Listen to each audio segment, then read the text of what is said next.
Welcome back to Alexander's Adventures. So today I'm going to do a how-to repair your regulator motor for your S550 Mustang. This probably applies to a lot of cars that have the window rolling up and rolling down upon opening and closing of your door. But specifically, we're working on an S550 Mustang today, so take the rest of what I'm saying with a grain of salt if you have a different car. But understand something. The first thing that I want to introduce is the failed part. This is something you're not going to find available on Rock Auto or whoever your normal parts supplier is, but it does indeed have a part number. Now, I haven't looked up to see if this is associated specifically with this particular assembly, but I can tell you that the smallest assembly that you can actually buy to replace the regulator motor isn't just the whole regulator for the door. You can actually get, if you have a convertible Mustang, and even if you don't have a convertible Mustang, you can get one of these. You can get the motor assembly. Come on an adventure with me. You can get the motor assembly for one of the quarter windows that will look like this.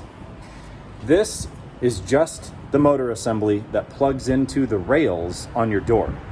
And the cool thing is, Ford's a company that likes to make use of a lot of the same parts. I'm pretty sure a lot of other companies do the same thing these days.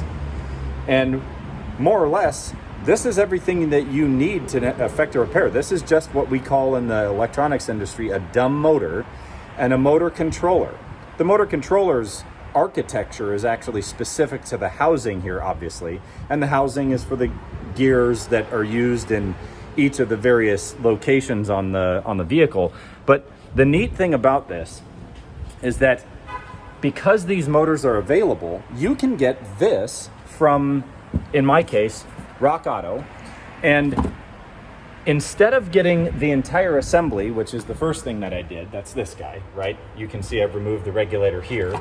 It's just 2 screws. And yeah, unfortunately, it's those Torx bit screws that have the little reference, like needle, for lack of a better way to describe it, in the middle. So you have to have the special tools that have that little hole. I used pliers to get it out because I'm not in my normal residence right now, and I'm just working with the tools that I've got on hand. But it is possible. So you pull those 2 screws, and it fits right into this assembly. And if you can see in there, I'm not sure you can, but there's 2 little plugs, or 2 contacts. Those 2 contacts intersect with those 2 prongs.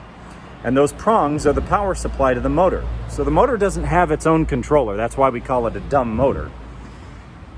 The thing is, you can get these quarter window controllers in that assembly, but you have to be cognizant of which one you buy because they run opposite of the ones that go in the door. Now, I haven't tried it, so I know it's possible, but I think you could actually make them learn like you do for the door install. So my theory is that although these are the same, like you can put them in the same place, the polarity for the position that the motor goes in terms of which direction the switch sends it, is opposite for the motors in the quarter windows on the rear than it is for the ones in the door. Now, I don't think that means that you can't program. That's the deal, because they are, for all intents and purposes, identical in every other way. So, that learning process, I've heard a lot of guys in a lot of videos, because of course I've watched some how-tos myself to try to figure this out, explain that process, right?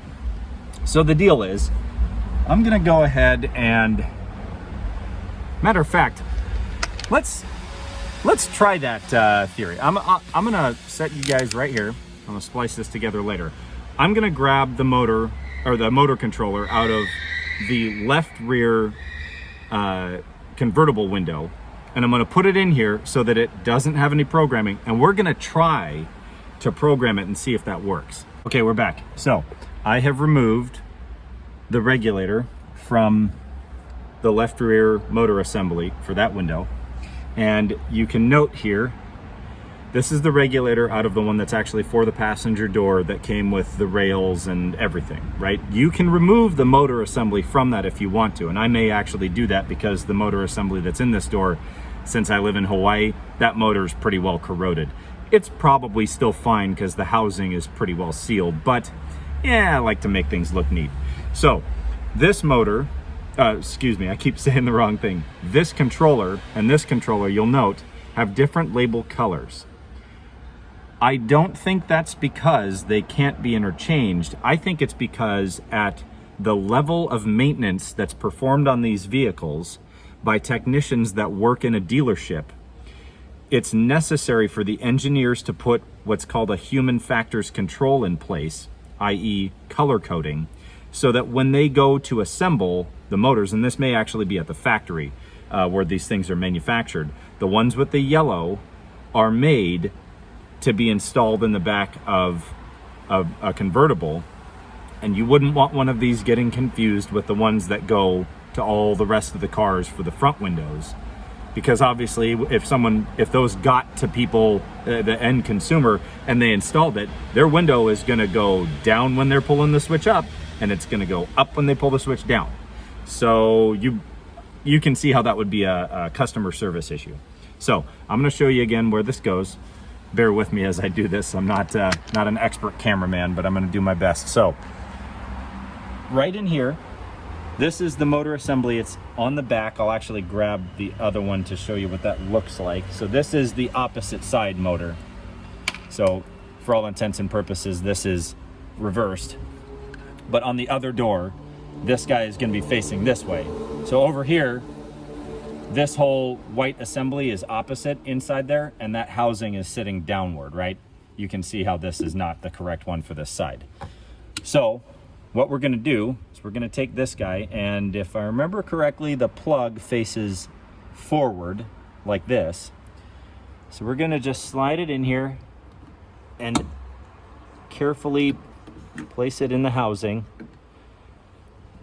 and push it into place, and then I'm going to put the plug on it. Now, mind you, I've turned the power off to the vehicle.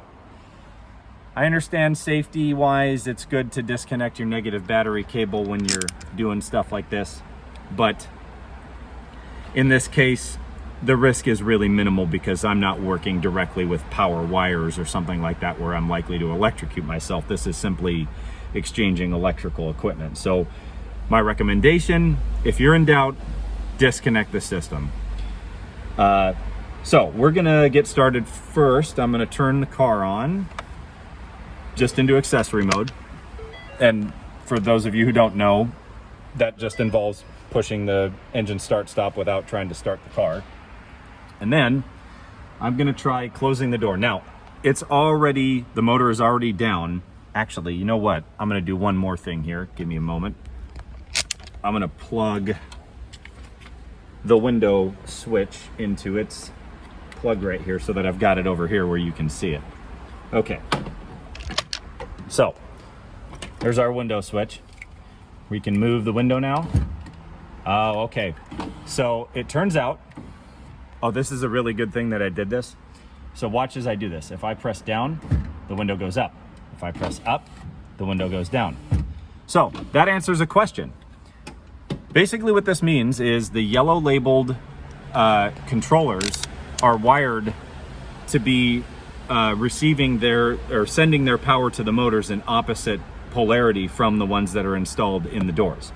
So what I'm going to do now is I'm going to go ahead and remove that, and I'm going to put the other motor controller in there, and then I'm just going to show you the process for teaching it where the Windows reference points are so that it knows when and how far to move the window up and down in order to allow you to open and close the door without damaging your weather seals. So I've plugged it in, accessory and all that is all still on. So here we go. Down is down, all the way down, and I've hit up twice on the switch. Oh, it stopped. Okay, so hey, this is really cool. We're learning even more. So you can see how it stopped right? So what I've got to do is I've got to press, and I'm not sure if this is something you can do with the passenger switch, so we're going to try it first, and then I'll try the driver's side if this doesn't work. But you press the switch down and hold it, and you can hear a click noise come from the motor controller housing. Right now I'm going to hold it for at least 10 seconds just to be extra sure, and then I'm going to pull the switch up and hold it. That blows right past that point. That's good, and it should click right after as well. I'm going to hold for 10 seconds. Now I'm only holding for 10 seconds because I want to be extra sure. I don't know that that's actually necessary. So now that that's done, let's see. I don't think it's going to work because it's still up, and you can see that's going to impact the weather stripping there. So I'm going to go ahead and move it down just a little bit, and then I'm going to close the door, and I'm going to roll the window up, and I'm going to see if it moves. The learning process did work. So you can indeed use the passenger's window switch to affect that process. And now you can see that it's slightly down right there. And then I'm gonna give me another second. This is super awkward using this thing, and I'm blocking the camera every time I put you guys right here. So, okay, I'm gonna disconnect the window switch just so I'm not smashing this thing as I open and close the door. And then let's go outside the car where we can better observe as it does what we want, right? There it goes. And then if I open, close. So there you go. It's not an easy process, but I can tell you, and you can clearly see, taking off the door panel has been involved. There are other people that do videos for that, so I'm not going to go into it today. And removing that entire assembly involves these 3 nuts for taking out the housing mount, but taking out the entire motor mount here. You can take these 3 off, you can move this down, and then you'll get access to the 3 bolts. There's 2 here, and then there's 1 up in there that you just need to move that down for. Then you can take the entire motor assembly out, this guy, and you can replace the whole thing. So if you're not comfortable trying to take the computer out of this, or you think you're going to break it, or you want to replace the motor and just be sure, you can do that. And there's no mechanical reference for the gears inside of the motor assembly or the motor housing assembly that is going to have any effect on it at all. You can just simply put it in there. Try not to back drive the motor too much. That's not usually a good thing to do. So try to get it as close as you can when you push it in, but the gears themselves typically have lots of grease on them already, so it shouldn't be a problem. You can just put it all together. But yeah, that's the process, and save you some money. You can just get the motor housing and take that off, and I'm probably going to end up sending most of that thing back because I don't need it. Oh, you know what? Before I let you go, so this kind of thing, modes of failure. It's like one of my favorite things to review. I don't have the equipment here right now to do this, but if you look at this right here, you can see up there, there's, it looks like it's hard to tell on the camera, but it's a little bit of evidence of burning, right? You have electrical component failures and you get soot. Now, I don't want to remove the motor housing right now to show you, but inside the housing of the motor that I removed, there are black marks on the interior. That tells you that you had a component failure on your printed circuit board, and that's actually what led to the problem that I'm having. Now, if I were at my computer room at home, I would try to actually narrow down exactly which component it was that failed on this, just for shits and giggles, but I can see there is a resistor right there. That little tiny guy looks like it burned up. I don't know why that happened, and if it happens on another one, well, then there's some other problem going on. But I would venture a guess that it's probable that's likely the reason that many of these have failed. And we just call that the silicon lottery in the computer industry. Sometimes you get components that just, when they get manufactured, aren't quite up to the quality levels that you would expect them to be, and they just produce billions of them. So, well, one fails, well, just replace it with another. thanks for joining me today. I appreciate you coming along and allowing me to ramble to you about the techie stuff. I hope this helps. If it does, please like, comment. Tell me about what kind of problems you're facing and what other videos you'd like to see, because I always like to tinker. I mean, you can see right now I'm actually working on doing a premium interior upgrade. So there will be more on that later. Yeah, thanks for watching.